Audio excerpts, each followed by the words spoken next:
What's up? Welcome to my DC Cinematic Universe. So the Black Adam movie is gonna happen eventually. I know it got delayed, but it's gonna happen eventually, and it just looks like he's dealing with the Justice Society. And so I just wanted to say, the movies that I have planned for my big old DC Cinematic Universe, Black Adam was the villain for my third and final Justice Society movie. And so just in case the Black Adam movie coming up happens to deal with anything thematically like mine does, I just wanted to get my summary out there first so you guys could see I am not copying nothing. Alright, so I'm gonna go really fucking fast here because my shit's like 30 pages of fucking summary and I cannot get that shit under 3 minutes. So starting off my Justice Society trilogy, they're all set 20 years apart. They're period pieces. The first one's set in the 40s during World War II, then the 60s, then the 80s. So this one's in the 80s. Wonder Woman is the head of the Justice Society, and the rest of the roster changes every single movie because 20 years pass, so we see some characters' kids join, all that kind of shit happens. But one of the mainstays of the Justice Society movies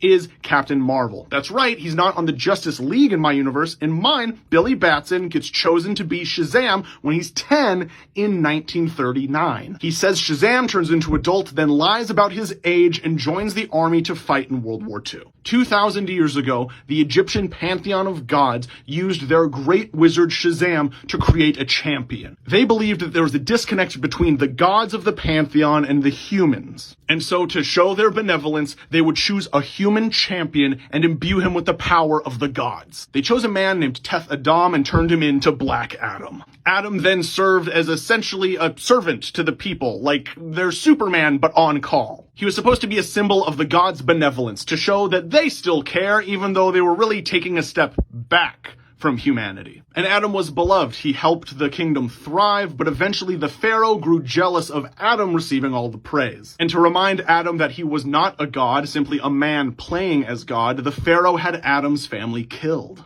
But Teth Adam didn't take that as a warning, he saw that as an act of war. And so Teth Adam killed the Pharaoh and took over Egypt for himself. But then the gods come back, and Teth Adam explained, oh no, it's fine, the Pharaoh killed my family, so I killed him, and I'll rule in his stead. After all, I'm supposed to be the proxy between man and God, and that's really what the Pharaoh's job is, so naturally I should be Pharaoh. And the gods said no. And this didn't sit right with Teth Adam. They get into an argument, and it's revealed that the gods actually chose him and created him because they were sick of being seen as beings of worship, and they were basically just trying to leave. And Teth Adam, instead of seeing it as it is, which was just mortal people not wanting to be seen as gods anymore, Teth Adam instead saw it as them not caring about humanity. And so naturally, the gods would have to die. And this infuriated Adam. The gods' selfishness made him filled with rage. When they tried to calm him down, he killed Nabu.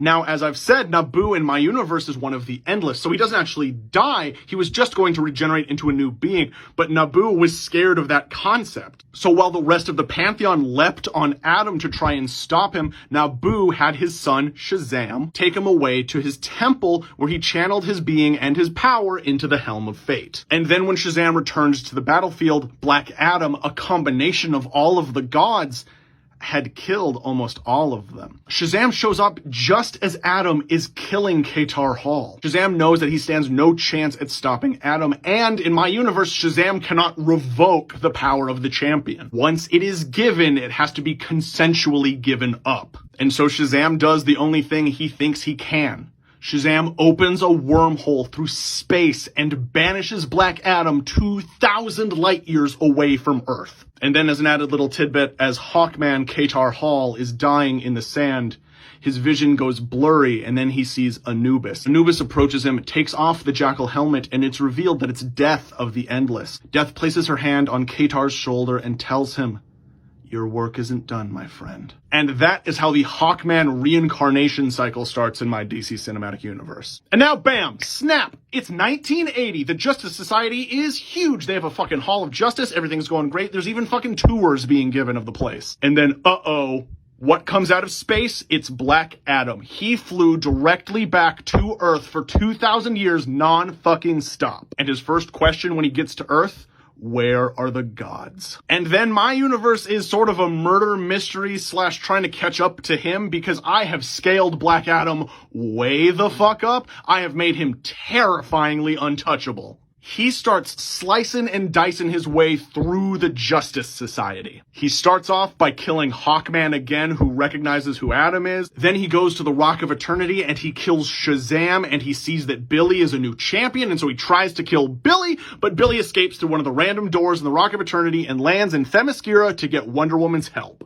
Not knowing where those two went, Black Adam continues his hunt, and unfortunately, in my Justice Society world, in their Hall of Justice, they have a lovely little pamphlet that says, "Meet the Justice Society." It would be illustrated like a 1980s comic book, and it would have entries on all of the active and past members of the Justice Society, and unfortunately, one of them has a public identity. Rick Tyler, the son of Rex Tyler, Hourman, and he is now the current Hourman, having taken over for his father. Black Adam shows up at Rick's house because he wants to test Rick's strength. He sees Rick as a possible ally. After all, he's also a human who's using something else to achieve the rank of a god. He's taking the Miraclo pill. But they get into a fight, and Hourman breaks his hand punching Black Adam's face, and Black Adam is just sadly disappointed. The rest of the society go to try and find the current Dr. Fate, Inza Nelson. Inza would have retired from the Justice Society a couple years ago, and she was trying to find a replacement for someone to wear the Helm of Fate. The Justice Society tracked down the person that Dr. Fate had nominated in her stead to take her place as sort of a magical member,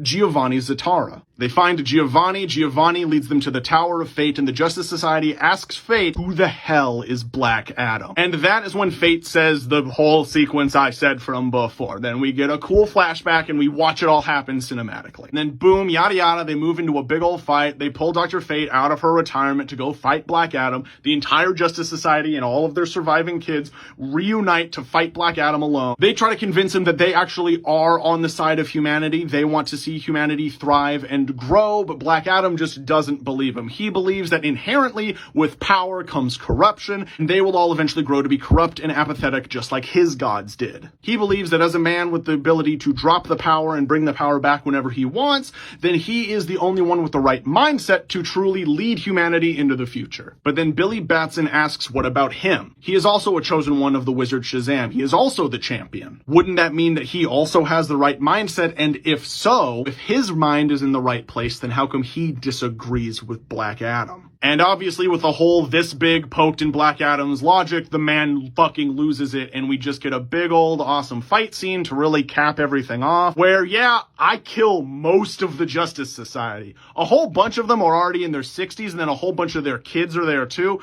and a lot of them get ganked. By the end, I think I only have like 6 people survive the fight with Black Adam, and those survivors are Diana, Billy Batson, Wildcat, Giovanni Zatara, and Ms. Martian. This experience was so traumatic for all of them that that's what disbands the Justice Society. And if you're wondering, does Black Adam die? Does Black Adam live? I have 2 versions. One where they just banish him 2,000 light years back out into space again. And a second one where Diana wraps the lasso of truth around him and forces him to say the words Shazam, turning him back into a human, and he disintegrates into dust. I don't know which one of those I want to go with, because honestly, I don't really know what my plans are for Black Adam are yet. So that's one of the things that would get more solidified, you know, if the movie was actually getting fucking made.